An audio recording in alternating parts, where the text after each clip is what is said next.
करें। इन्होंने कभी सोचा भी नहीं था इन लोगों ने कि यहाँ पर भी कभी ऑपरेशन हो सकता है, इसीलिए आज पैरा फोर्स यहाँ पर आई है और इस जगह को बागुजार कराई जा रही है।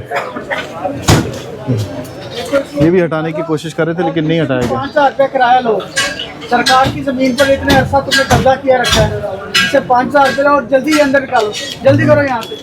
इस पर भी 500 रुपये 5,000 रुपये इसको जुर्माना हुआ। वो हार गया है, आपने अंदर आधा कर लिया है, उसने कुछ भी नहीं किया। ठीक है, मेहरबानी नहीं है, इनसे 3,000 रुपये किराया लो, इनसे 3,000 रुपये और अंदर करना है, अंदर ही बाहर ना। चलो बेटा चलो, शाबाश। जल्दी करो यार, जल्दी करो, टाइम नहीं है हमारे पास।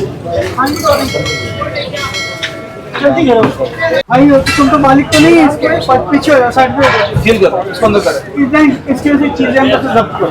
अब इसका दुकान का जो मालिक है वो कह रहे जी फौतगी पे चला जाए। इसकी दुकान तो अक्सर यहाँ पे ये होता है कि या तो कोई नमाज पढ़ने चला जाता है या फिर फौतगी पे चला जाता है।